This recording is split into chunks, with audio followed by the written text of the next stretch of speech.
प्रधानमंत्री नरेंद्र मोदी जाति क्षेत्रवादादि विकृति समापनपरम् आह्वानं कृतवान्। जलसंरक्षणम्, आंकिकीयधनाहरणं, स्वच्छतादि सदृशाः 10 संकल्पान् स्वीकर्तुम् आह्वानम्।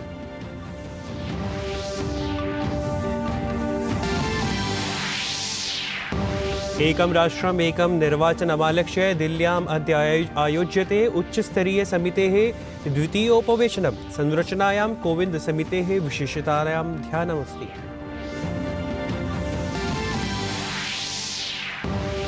इस्राएल हमास संघर्षे संयुक्त राष्ट्र प्रमुखः गाजा क्षेत्रस्य जनानां सुरक्षामालक्ष्य चिन्तां प्रकटितवान्। मानवीय नियमोल्लङ्घनस्य कृतवान् चर्चा। बद्धजनानां परिजनैः सह मिलितवान् एंटोनियो गुटेरेसः।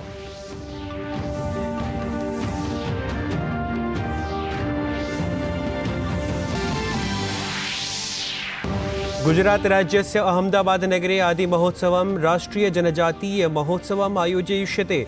तत्र जनजातीय संस्कृतिः, शिल्पकौशलं, भोज्य पाककलाः च प्रदर्शयिष्यन्ते।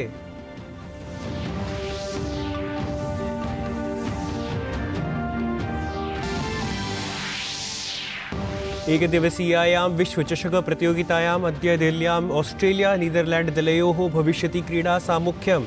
यः क्रीडिते द्वन्द्वे दक्षिणाफ्रीका दलं बांग्लादेश दलं पराभूय अंकतालिकायां द्वितीयं स्थानम् अर्जितवत्। पैरा एशियावर्ति क्रीडासु वर्तमानं भारतस्य भद्रं प्रदर्शनम्। भारतेन अधुना यावत् 9 स्वर्णपदकानि, 12 रजतपदकानि अथ च 13 कांस्यपदकानि विजितानि। आहत्य एतानि 34 पदकानि अभवन्।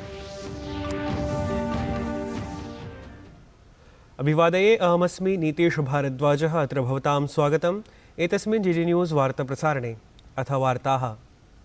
प्रधानमंत्री नरेंद्र मोदी भारतं तथाविधं विकसितं राष्ट्रं कर्तुं सबलं प्रतिपादयति यदि हि आत्मनिर्भरेण सह सर्वेभ्यः जनेभ्यः स्वप्नान् पूरयितुं समानाधिकारान् दद्यात्। नवदिल्ल्याः द्वारकायां दशहरा पर्वणः समारोहे सभां सम्बोधयन् प्रधानमंत्री नरेंद्र मोदी जाति क्षेत्रवादादि विकृति समापनपरम् आह्वानं कृतवान्। तेन उक्तं यत् रावणदहनं तासां शक्तीनां प्रवृत्तीनां च प्रतीकभूतं भवेत् याः जातिवाद क्षेत्रवाद नाम्नि भारतं विघटयितुं प्रयासरताः सन्ति। प्रधानमन्त्री उक्तवान् यत् भारतं यथाशीघ्रं विश्वस्य तृतीया बृहत्तमा अर्थव्यवस्था भविष्यति। अथ अधुना विश्वस्य विशालतमं विश्वसनीयं लोकतन्त्रम् अस्ति। यही वो समय भी है जब भारत को पहले से बहुत सतर्क रहना जरूरी है।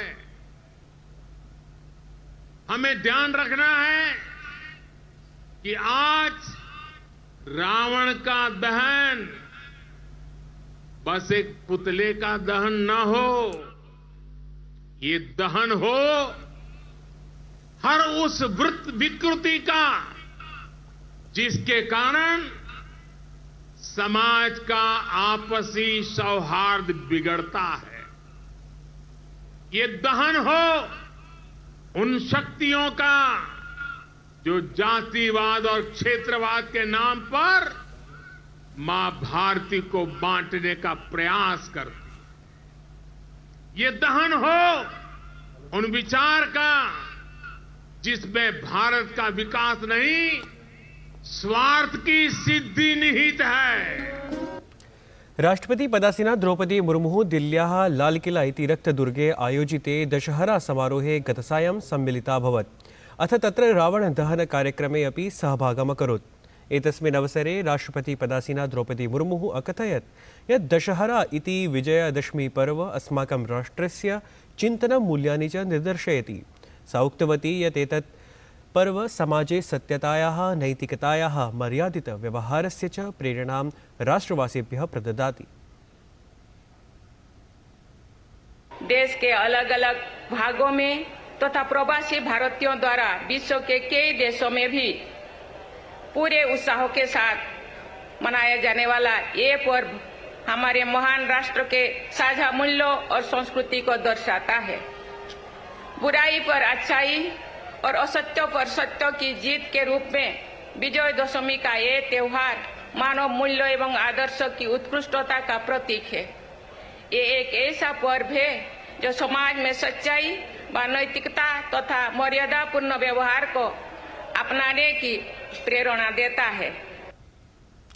एकं राष्ट्रम् एकं निर्वाचनम् इति विषये दिल्ल्याम् अद्य उच्चस्तरीयसमितेः द्वितीयम् उपवेशनं भवेत्।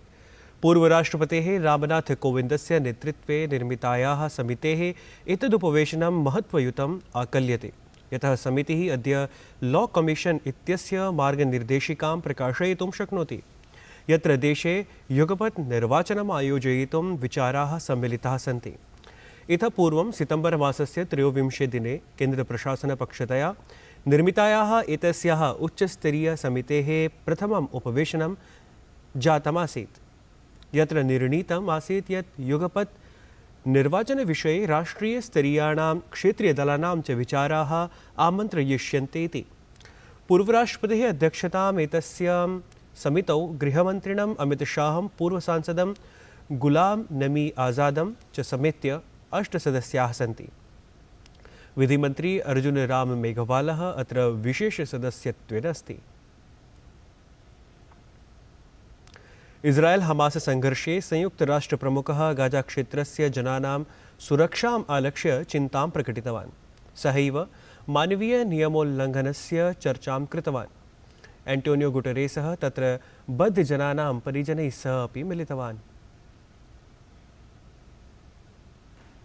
केन्द्रीय जनजातीय कार्यमन्त्री श्री अर्जुन मुंडा अद्य गुजरात राज्यस्य अहमदाबाद नगरे आदि महोत्सवम् अर्थात् राष्ट्रीय जनजातीय महोत्सवम् उद्घाटयिष्यति।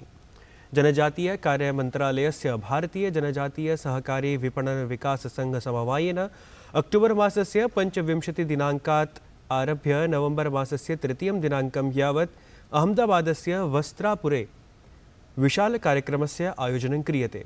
अस्मिन् आयोजने शताधिकानि आपणस्थलानि भविष्यन्ति। तत्र भारतस्य जनजातीय संस्कृतिः, शिल्पकौशलं, भोज्यपाककला, आर्थिकप्रयासानां विभिन्नस्वरूपाः च प्रदर्शयिष्यन्ते। अस्मिन् अवसरे गणमान्यजनेषु संसत्सदस्या श्रीमती रामिलाबेन बारा, गुजरातस्य जनजातीय विकास मंत्री डॉक्टर कुबेरभाई डिंडोरः, अन्ये च वरिष्ठाधिकारिणः सम्मिलिताः भविष्यन्ति। भविष्य निवेश सम्मेलनस्य 7म संस्करणे भागग्रहणार्थं वाणिज्य उद्योग मंत्री पीयूष गोयलः 2 दिवसीय सऊदी अरब यात्रायाम् अस्ति। अद्य तस्य यात्रायाः अन्तिमः दिवसः अस्ति, यत्र सः उपवेशनेषु भागग्रहणं करिष्यति। प्रथमदिवसे सः सम्मेलनस्य प्रथमसत्रं सम्बोधितवान्। तेन देशे विकासाय, समृद्ध्यर्थं च निवेशस्य नूतनमार्गेषु स्वविचारान् प्रस्तुतवान्। पीयूष गोयलः सकारात्मक वैश्विक प्रभाव विषये बलं दत्तवान्।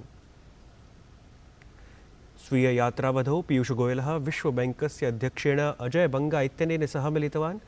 पीयूष गोयलः स्वीय सामाजिकपटले तेन सह चित्राणि अपि स्थापितवान् आसीत्।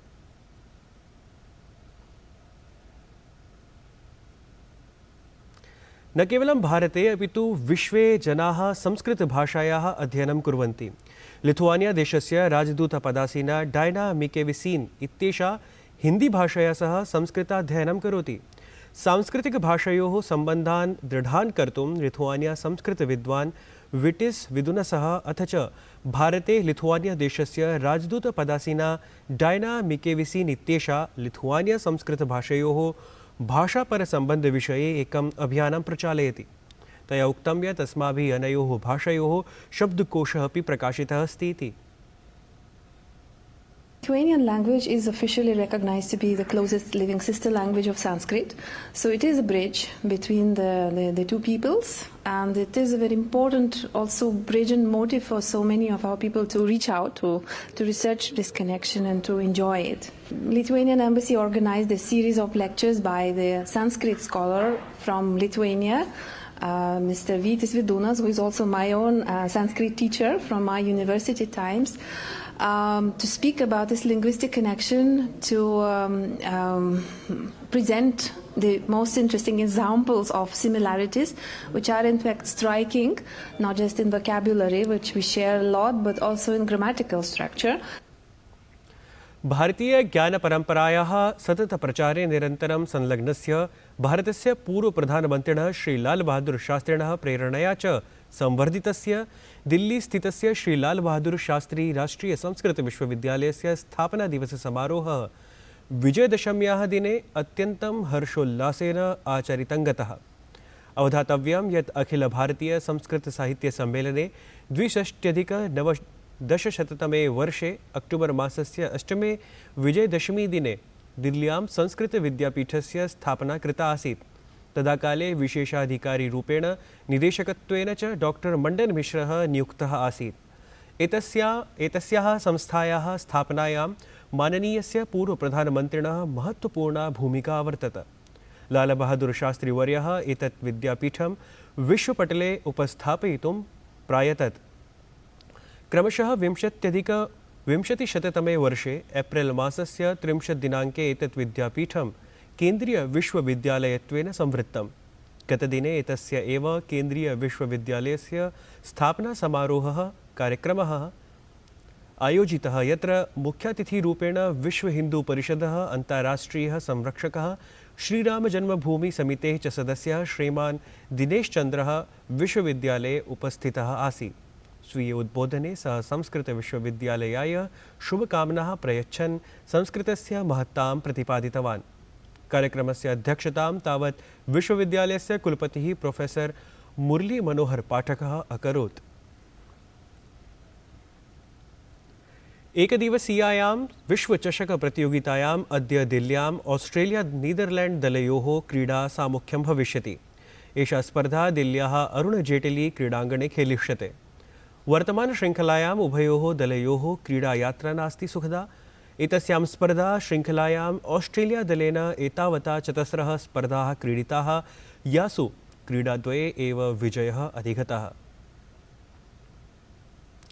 एकदिवसीयायां विश्वचषकप्रतियोगितायां दक्षिणाफ्रिका दलेन बाङ्ग्लादेशदलं 49-अधिक-100 धावनाङ्कैः पराजितम्। एतस्यां स्पर्धाशृङ्खलायां दक्षिणाफ्रिका दलस्य एषः 4थः विजयः अस्ति। तावत् ह्यः क्रीडिते द्वन्द्वे दक्षिणाफ्रिकादलं बाङ्ग्लादेशदलं पराभूय अङ्कतालिकायां 2. स्थानम् अर्जितवत्। एतत् वार्ता संस्करणमधुना सम्पद्यते। अभिनववार्ताभिः सह पुनः उपस्थास्यामः। तावत् मङ्गलं भूयात्।